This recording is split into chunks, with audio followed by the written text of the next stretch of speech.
Welcome back. My name is Rashad. This is episode 15 of my documentary testimony series. Recap from the last episode for those that missed. My wife filed for divorce and I went to court pleading and begging. And pleaded in front of strangers, and I didn't really care. I just remember telling her God put us together and we got to continue on what God wants us to do. But she went ahead and told the judge that she wanted to continue with the divorce. I walked out that courthouse, and that was the last time I spoke to her, the last time I seen her. So I'm living in Fontana. Remember, I'm only like 3 minutes away from her house. And I remember the next couple weeks, like the next 2 weeks, I would, because I had to drive past her area to get to the freeway. And I remember I would tell myself, go drive past her house. But then part of me would say, just move on. You're free. And, you know, it's a Bible verse.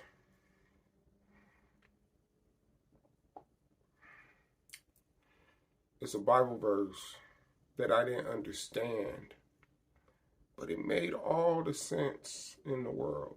As a matter of fact, I'm gonna read it to you. I'm gonna pause this video. I'm gonna come back to it. Okay, I'm back. So I'm gonna read from the, I believe this is the New Living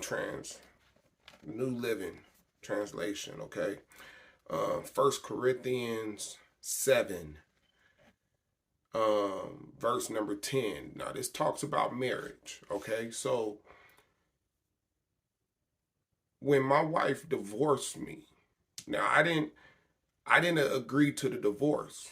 Okay, but God speaks about this. Now in the Bible, you have to have causes to divorce, especially the male. It's the reason why God makes us the more mentally stronger out of the two, the wife and the husband. And that's because we don't really have an out to divorce your wife. Only if it adultery, or I believe the Bible tells us if she let's say she leaves and you don't know where she's at. Like she abandoned you, right? Like I'm not talking about she left and she went to go stay at her mama's house, and that's not abandoned. I'm talking about she abandoned you and you don't know where she's at. Like she left you and you don't know where she's at. And I'm talking about, it ain't like, oh, she left for about a week or maybe 2 weeks. Like that person have to be gone for, to me, probably a month or two.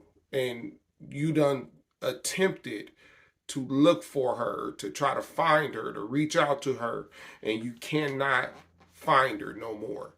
Then you could divorce her and it's okay because she abandoned you.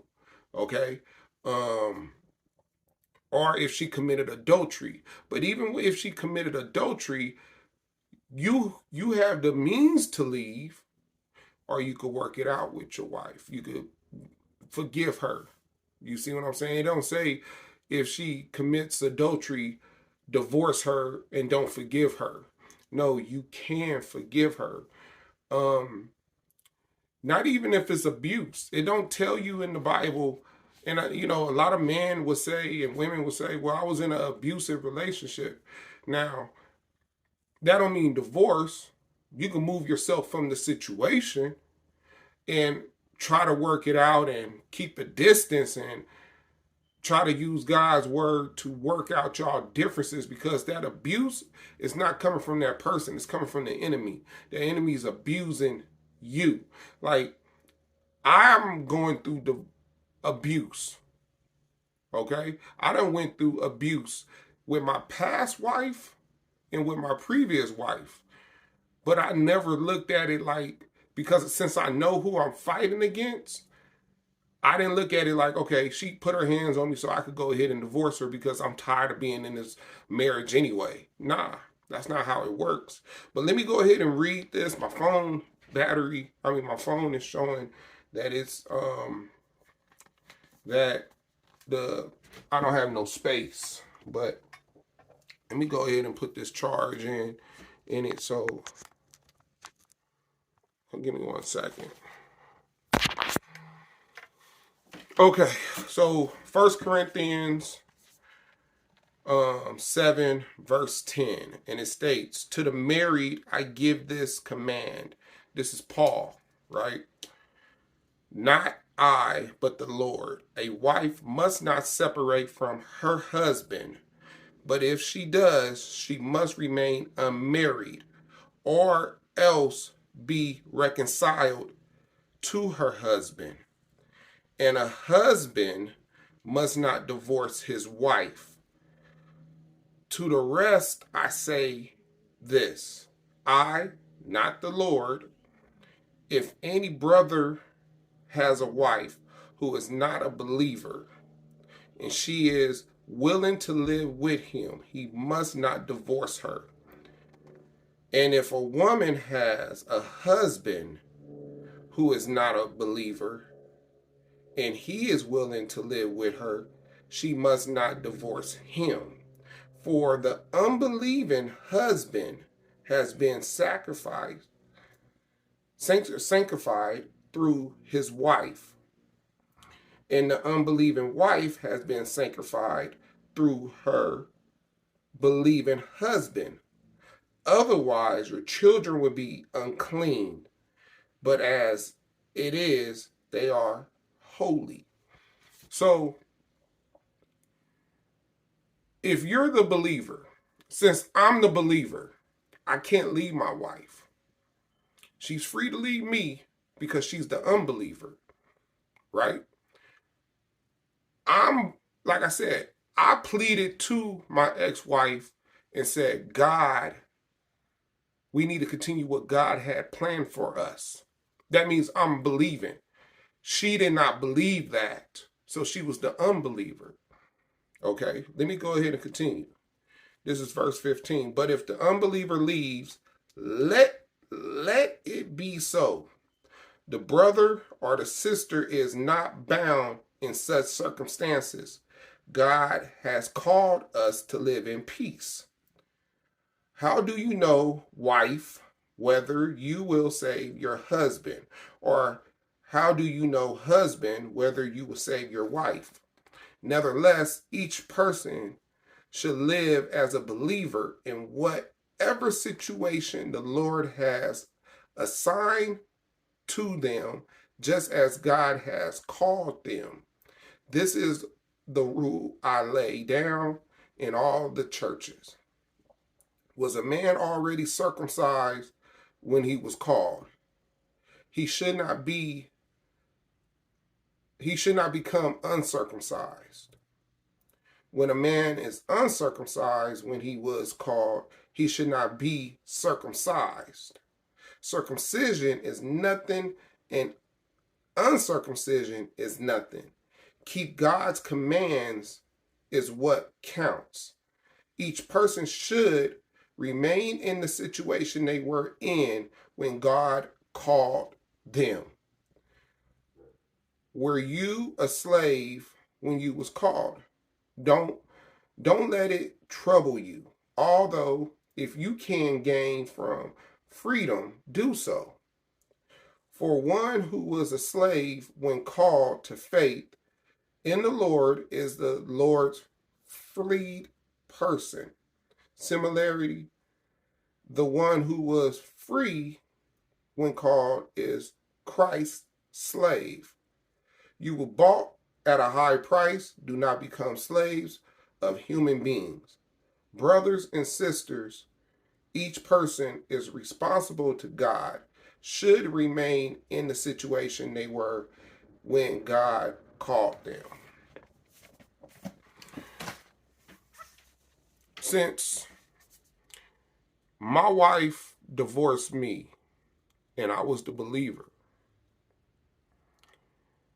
I had to continue. I had to continue. I had to continue with the journey that God put me on. Because I understood he paid a high price for me. Even though she did not believe, once she left me, I was free. All the stress that I was enduring, all the hurt, all the pain that I endured, it went away. I was able to move on with my life, but try to stay on the straight and narrow. But you know, at that time, God is still, He's still teaching me. He's still showing me. And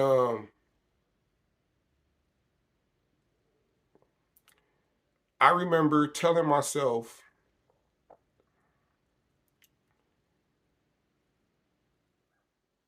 I want to say a month after we got divorced, I remember my friend at work, he was saying, well, since you know, are single, if you try to get back with Jasmine. And I said to myself,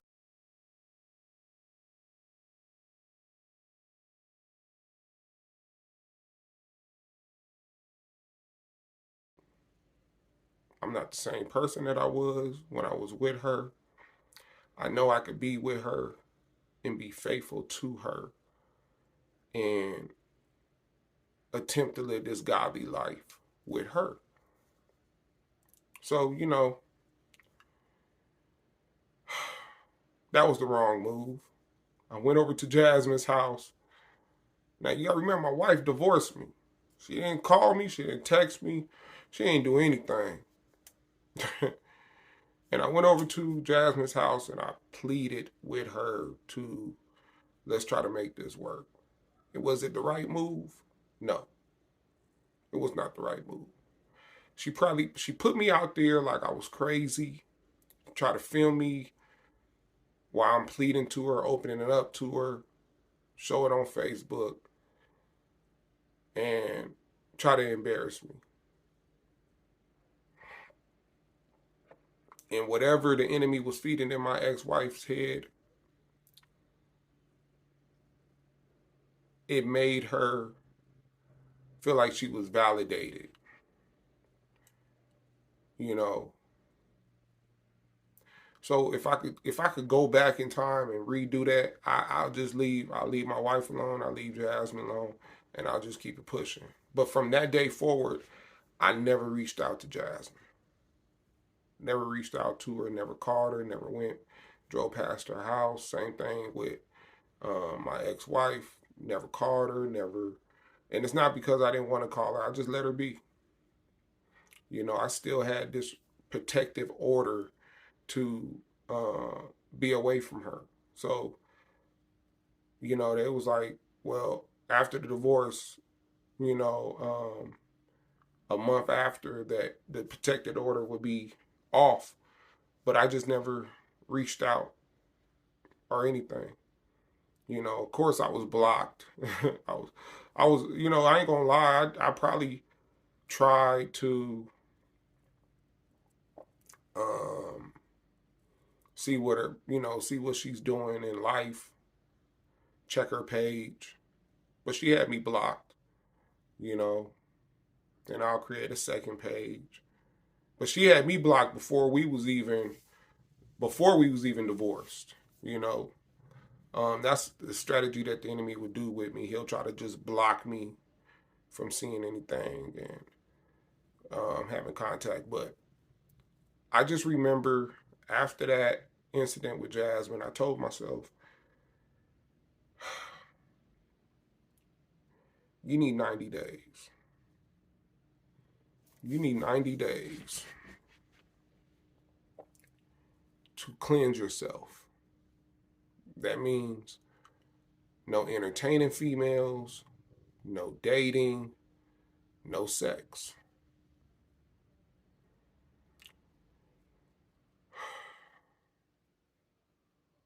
Because I felt like I said, I wasn't where God wanted me to be yet. So I just remember not dating nobody, not talking to nobody, no POF, no nothing for like 90 days. And then once those 90 days was up, I felt like I was doing me. I felt like I could date whoever. But what's crazy is I started I started dating, man. And I met this one girl, nice girl, Christian girl. See, because I was really living lukewarm. I was living lukewarm at the time. And I met this Christian girl, and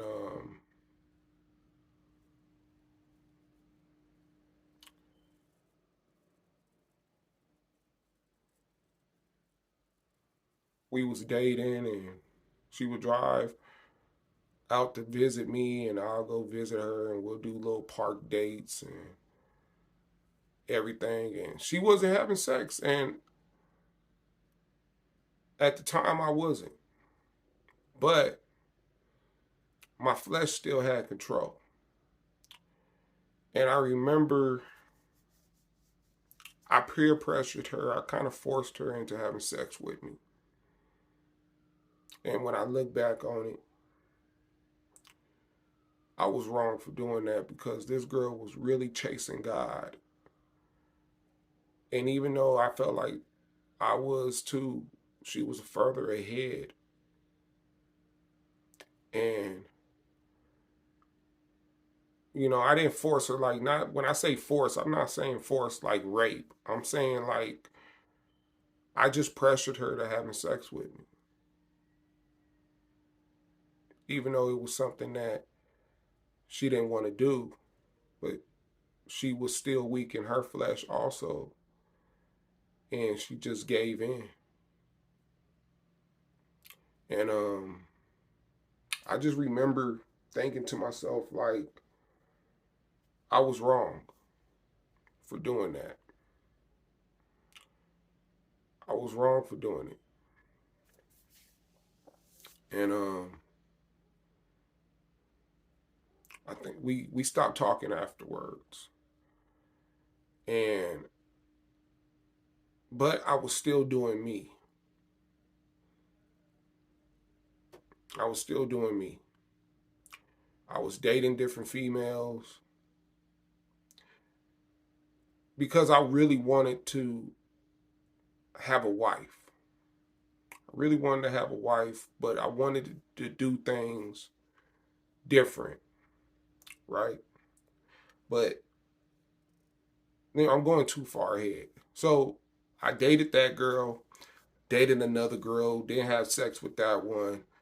She was a little crazy, you know, left her alone. Then I met this other chick. My homeboy hooked me up with a girl that he was dealing with, and it was her sister. And we met on the first night, had sex the first night. Really nice girl, man. Really nice girl. Um, and I was back to my old ways. But that's not where God wanted me to go. He didn't want me to go back to my old ways. And I would have sex with her, and we never She wanted a little bit more. I wanted to be single. I wanted to do me, right? Then I'm gonna have to continue. I'm sorry I had to continue. I had to get off the phone, but I'm gonna continue. Hopefully, I'll be able to put these videos together. So I met a female, dated her. Um, we was just. It started off as just a sex partner type of thing, and I'm still living um, in the one bed in the still renting out the room in Fontana, and we initially stopped talking because she wanted a little bit more, and at the time I wasn't willing to do that. But God is he's still molding me. He's still fixing me. I'm still going through these tests that I gotta level up on, and and God is trying, he's trying to tell me what my purpose is at the time, and what's going, what I need to do. Like, I know that I'm not married, and what God wanted me and my ex-wife to do, I feel like I still have to do that, but it got to be with somebody else. Maybe not the way, like, it was something inside of me that knew you have a purpose and you got to fulfill your purpose. It don't stop. Just because you're not with her no more don't mean what he has planned for me stops, right? So I'm still reading the word, and I'm still growing, and I'm still listening to the sermons, and I'm still growing, and but I was still getting in my own way. I still kept falling, getting off track. I end up meeting another now.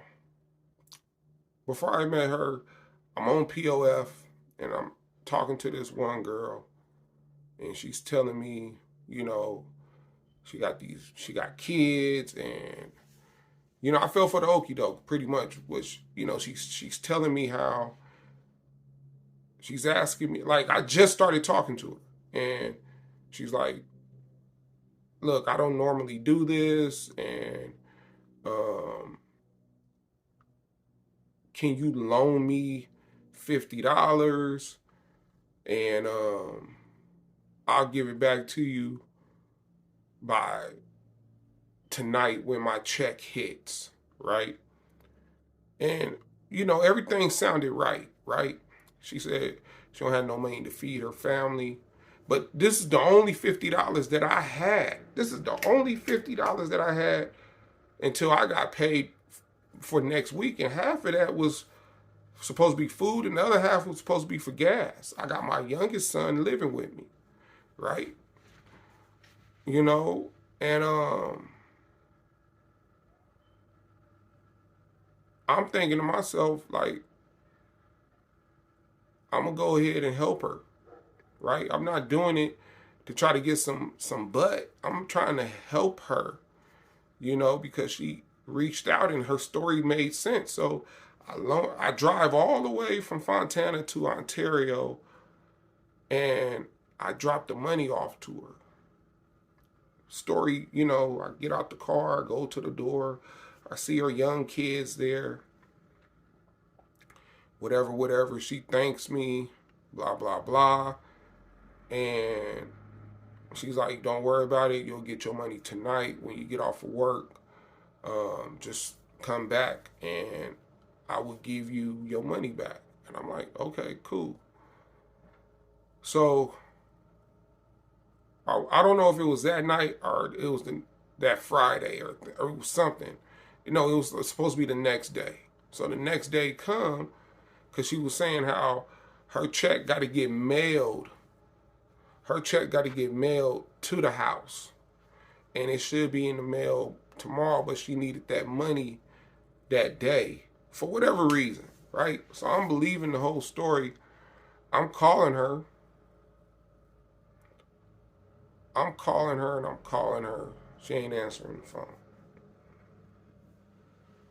She ain't answering the phone. I'm leaving a message to her like, look, that's not my money. That's God's money. You take it from God. That's not my money. You know, God, you're stealing from him. God knew where my heart was. He knew what I was supposed to be doing with that money. You know, you take it from my child. And I left this on her answer machine. The next, so let's say that took place like on a Thursday. That Friday, I gave her the money on Thursday. She was supposed to get it that Friday. Saturday comes, right?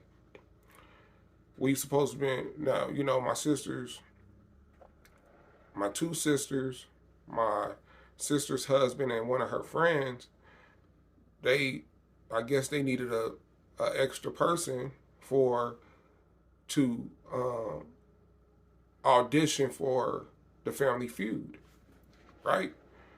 So they asked me if I wanted to do it. I said, yeah, shoot, we win. That's like $5,000 in my pocket. You know what I'm saying? And my sisters, she was on the show before. Two of my sisters, they was on the show before with my female cousins, and it was originally supposed to be me, but they did a whole female thing. So they end up winning. You know, they end up winning a show. You know what I'm saying? They end up winning big money. So they all took home like $5,000. So I always felt like I was good at, you know, Family Feud. But so I don't have no money, right? And I remember we all rode in the same car. I rode with my sister and her husband. My sister Raisha was with me. I didn't have no money. Now, I didn't tell my sisters that what happened and I didn't have no money. But I remember stopping at Burger King or Carl's Jr. or Jack in the Box, one of those places. And my sister Raisha was like, you want something from here? I got it. I said, oh, okay, cool. So she bought a little meal, whatever. You know, I sent my son, was with my son, and her kids was at the house, you know, while we went to go do this audition in Pasadena. So we do the audition, we come back home, but I'm still low-key upset with this girl, right?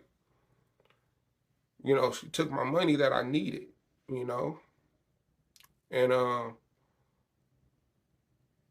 this is how God works. This is how he was building up my spirit.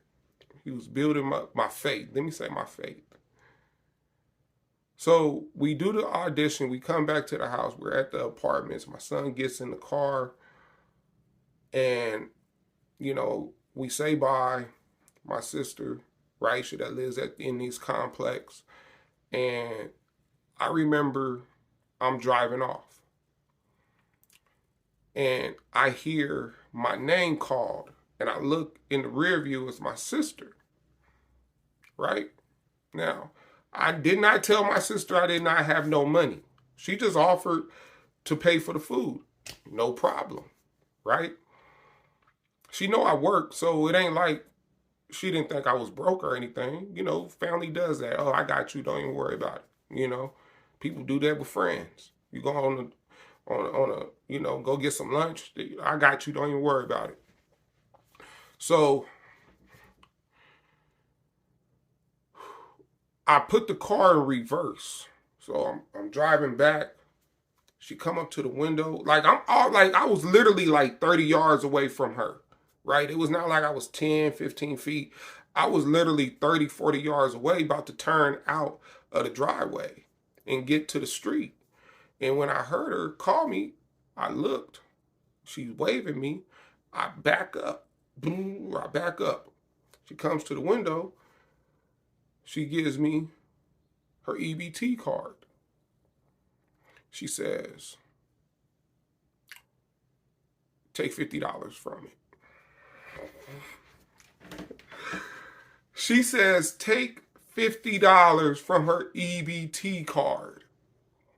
My sister never gave me her EBT card, her food stamp card.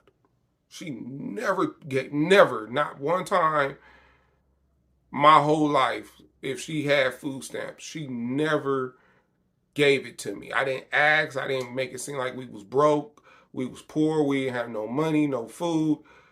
That was all God. Can't nobody tell me. That was all God. Right? So she tells me, spend $50 on food and then just give it back to me when you're done. I said, okay. Man, I must have pulled off low key, low key. You know, I'm a crier, so I'm not a crier just to be crying over everything. But when it got something to do with God and His Word, and how He just amazes me, yeah, I'm gonna get a little teary eyed. And reliving all these videos, man. I mean, all these stories. It was trauma, man. It was trauma. It was hard. So yes, I have been crying. But when she gave me that card, I knew it was exactly from God. And, you know, a tear came out my eye while I was driving. Because I had to say to myself, He really do love me. And He's really watching over me. He's helping me.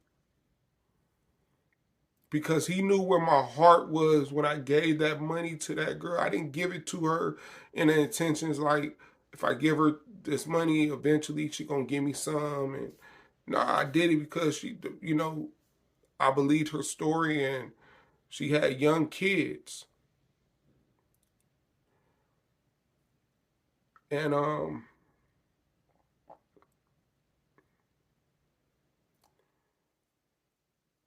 I took that money, man, bought some essentials, you know, food to last until I got paid. You know, hamburger meat, maybe some chicken, bread, lunch meat, you know, some cookies for him. Like, I stretched that $50, man. I stretched it. But I just started believing a little bit more in God. And, you know, I ended up meeting this one girl. Matter of fact, I haven't even met this girl. I just remember, now you gotta remember, I went 3 months without talking to nobody. And then I started talking and I was having sex. And then I remember then, you know, the thing with my sister. And then I met this one girl. And, you know, we dated. She was very pretty, very smart, nice job. Um, Believed in God.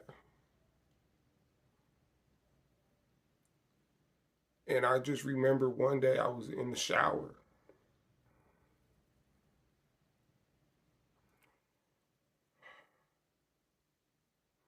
Because I ain't going to front, man. I like when I started having sex again, I started masturbating in the showers. I would masturbate because I felt like it was okay to masturbate if I'm not with nobody.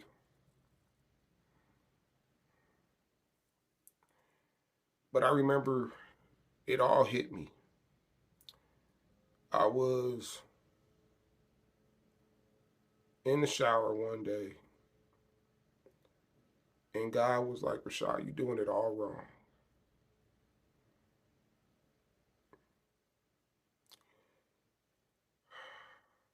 You're doing it wrong.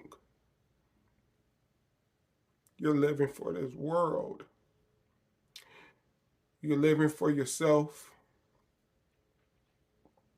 You're living lukewarm.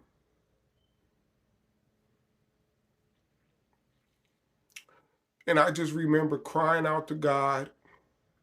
I was in the shower for probably about, and I don't even take long showers. I was in the shower for about 30 minutes just crying. Crying, apologizing, asking, repenting, because I was doing it all wrong, people.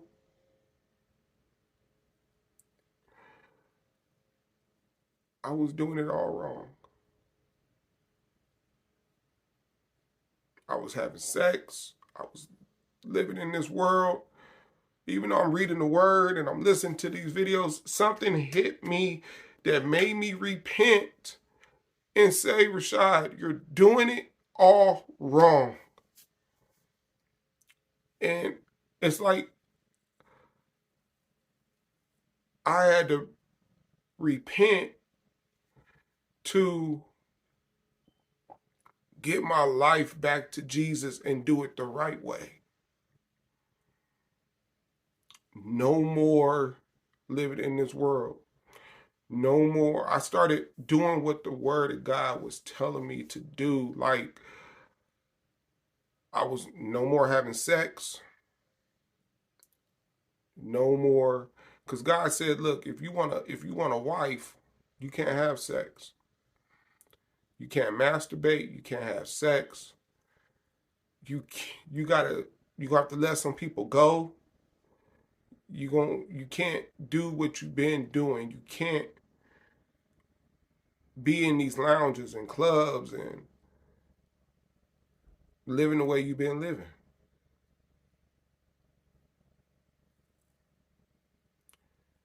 And I remember I was still talking to an old girl. I stopped talking to her. I was talking to another girl, stopped talking to her, and she was real cool. We never had sex. But when God told me, if you want a wife, you can't have sex with them. And that's when I was on Facebook and I seen one of the most beautiful smiles I ever seen in my life. And I seen this woman. And this woman had everything that I ever wanted in a wife, like her skin tone, her height, her smile, the way she wore her makeup, the little gap that she had in her teeth, her style. I seen that woman, and this is like we it's like November, right? It's like November, people, going into December.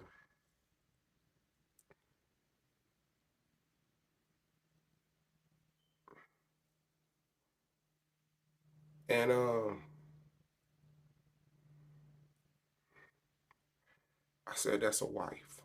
I said that's my wife. That's the woman that I want. As that I need her. She's everything I ever wanted in a woman. And this is just visual, because I knew visual was gonna be important because it don't give me wandering eyes. Her makeup right, cheekbones, hair, height, skin tone, nails, the way she dressed, her, like, she just, when I looked at her, I was like, that's what a woman's supposed to look like.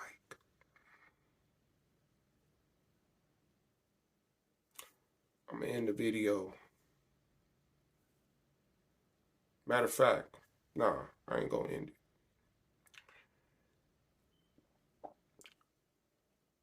Uh,